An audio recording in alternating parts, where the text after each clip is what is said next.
Deanna Lay, CEO and founder of IKAGG. I know a guy / gal, back with another IKAGG interview. Today, I have the privilege and the honor of interviewing my friend Jeff Altman of Arbor Financial Group. Jeff, welcome. Deanna, I am so excited to be here with you. Seriously. Oh my goodness, I'm Times. excited to have you. I can't wait for the world to get to know Jeff Altman as well as Thank you. I do. Thank you. So tell me a little bit about you. What makes Jeff tick? And then I want you to get right into your business because I know you're so good at it. And I know people will want to learn all about you and it as well. What makes me tick? My wife and family and my granddaughter make me tick now. What makes me tick? My family. Been married going on, it'll be 37 years in about 6 weeks. 2 boys, my granddaughter, Eloise Anne Marie. Oh. And I'm originally from St. Louis, moved right after high school, moved to Southern California, where I was in the restaurant business, and met my wife at a restaurant called Lowry's, the Prime Rib. Okay. Was in Los Angeles, California, and married her 5 months later, and then made a career change in 92. Okay. So you made a career change from the restaurant industry.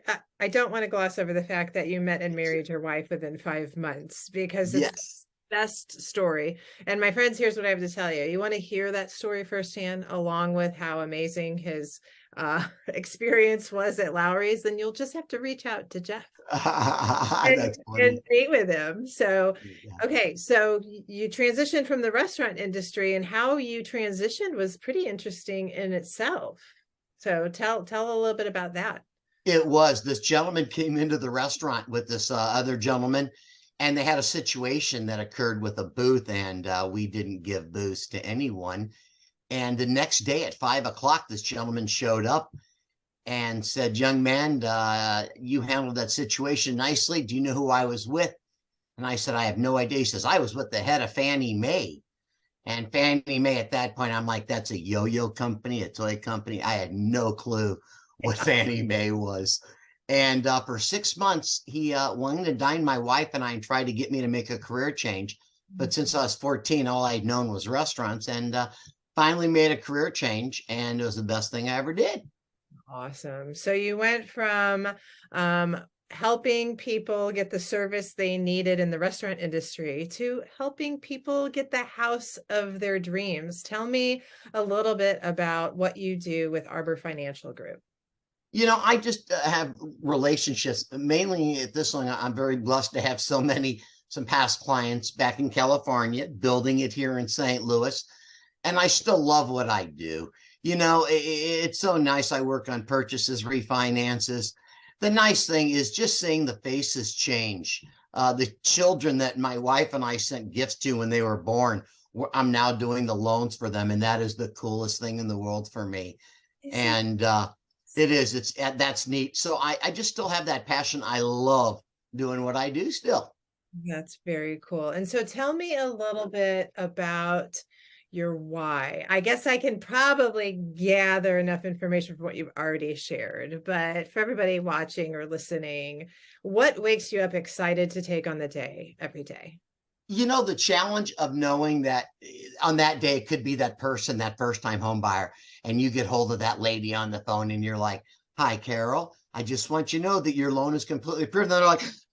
And they're like, "Oh, that's wonderful, Jeff." And they're dying to hang up the phone because when they hang up the phone, they're running around screaming around the house, going crazy. And I know that. And I remembered when my wife and I bought our first place, we were in the restaurant business and our loan officer was horrible. Oh no. And so that kind of, when I made the career change, I looked and said, well, we know what we don't want. And so it was actually a negative turned into a positive. Yeah. And the enthusiasm that he had, nothing like I have still to this day when I make those calls.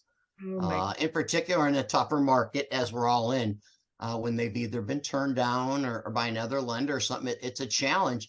And it's still that phone call you make that's still just, it's heartwarming. See, I wouldn't wait to yell and scream. I'd probably have to hold the phone away from her or scream in your ear. I don't know. But I know I'd want you celebrating right along with me because you're just that kind of guy. So tell me, I know besides your family, which is first and foremost on your list, what are some of your other passions? What excites you as far as just being alive? Tell me more about you. We love meeting people. My passions are simple. I love shooting. I love any kind of shooting, indoor, outdoor shooting, skeet shooting. It doesn't matter. It's a passion of mine for a long, long time. Uh, my other passions, sports in general. My Cardinal collection. I love the St. Louis Cardinals. I'm looking behind Yes, I you. am a diehard, and my passion is really just helping people. And I love still getting outside, and in particular shooting and just being outside in general until it gets too cold, like it does here. Okay, Oh yeah. I know your blood is still pretty thin, right? For you Southern Californian. I definitely prefer warmer weather, Deanna, no doubt. It's pretty well known, no doubt.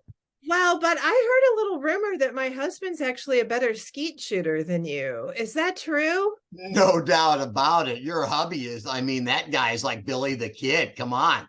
Oh, I really? mean, and it was great because I hadn't skied shoot and almost since I've been here, actually 4 years, and I was so leery. And Chris made me feel so comfortable. No, he kicked my booty. I did okay though. I mean, I think I was 5 or 6 behind him, but yeah, it took me a while to get going, and he was on it right off the bat.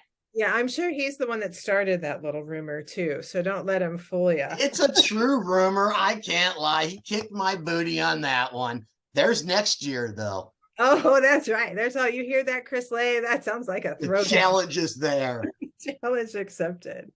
So, when you think about being in business or even in the restaurant industry, what's the best piece of advice you've ever been given?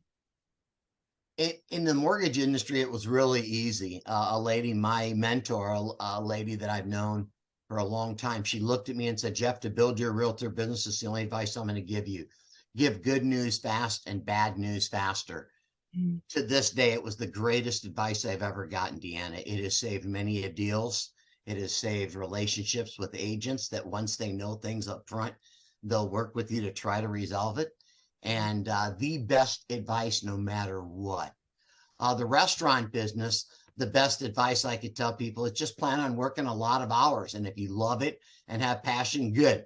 If you don't like to work a lot of hours, don't get in the restaurant business, is the advice that I would give anyone. Find something else to do. No doubt about it. Unless you're ready to work hard, and that's the beauty of the restaurant industry. The harder you work, usually the more you can move up the chain or at least move into new positions that serve you better. So Exactly right.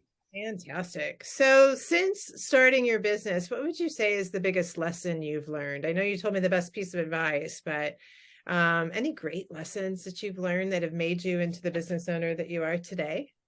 Yeah, I think the best advice is to stick with another piece of advice that I had a female partner for 20 years, not my wife, in the business that we own, the mortgage company. And she really just taught me many, many things. And I would just say the main thing is just to stay focused, be honest was her Mhm. biggest, you know what I mean? Advice for anybody in particular. That's such a tough question, Deanna, because there's so many things you want to give to somebody, some advice. uh, Donna was pertinent in my future. I mean, she was a big factor, and she would just give me all the advice. One that she would always say, and I used to say, is all men make mistakes, but only fools repeat them. And that was one that has served me well. That has served me well. I think that's great. Learn from your mistakes. Don't make them again. Work hard to be a person of integrity and honor. Yeah, if you do make a mistake, fess up to it. Like you said, tell the bad news faster so you can move on and not have it hanging over your head. I love it. Absolutely. So, what are you looking for right now in your business, or how can the people who are watching or listening to this serve you best? If there know anybody that's looking to move, and it doesn't have to be just in the St. Louis area. We are now in over 21 states, and we'll be in probably 30 or 35 states in the next year or so. Call. There's a lot of neat things. Even if I can't help you do the loan, there's always information that I can share with you. For Mhm. any county in the United States, I have a really neat program. I'm looking to help anyone that wants to refinance, purchase, or just educate themselves on mortgages, because the average person's only going to do it, 2.7 times their whole life. 2.7. And it's the biggest and it's the most important purchase of your life. That's why I always say to people, ask a lot of questions. Yeah, and The you stupidest really question's the one that they're never going to ask, is what I tell them. that is what I always say. Look at us. As a teacher, when I was teaching, I would say to my class, the only dumb question is the one you don't ask. So ask any question you have, because you'd much rather know the answer to it or seek out the ability to get the answer than to be too nervous to ask it in the first place. Without a doubt. Without a doubt. I got that quote from my math teacher in ninth grade, by the way. That's funny. Maybe it's a teacher quote. I That don't is hilarious. Yep. know. My ninth grade math teacher. That's I where I was got not that your from. ninth grade math No, teacher. you were not. You're No. way too young for that. And I hate math. There's you're gonna spit your water out. That's beautiful. Oh, That's I beautiful. love it. I love it. Well, friends, my friend Jeff Altman has entertained us, made us laugh. I hope he for sure made you smile. One of the most honest and integral guys I know. If you have a need for anything home buying, selling, refinancing related, give him a call. Jeff, what's the best way for people to get a hold of you? You can always, Jeff, Jeff, at Arbor, ARBORFG for financialgroup.com. So it's Jeff at arborfg.com.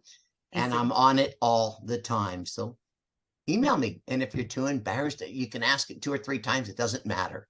That's right. He will not laugh at you. He might laugh with you because he's got lots of jokes, friends. Lots and lots of jokes, but he takes what he does very, very seriously, and he's very good at it. So, Jeff, thank you so much for joining me today on the IKAGG interview, and I absolutely love spending time with you. Absolutely. It's a mutual feeling, and I know I'll be seeing you in the next week or so here. There I'd we like to wish everybody out there a happy Thanksgiving. That's right. That's right. Have a great one, everybody. Jeff, thank you so much. Yeah, thank you as usual.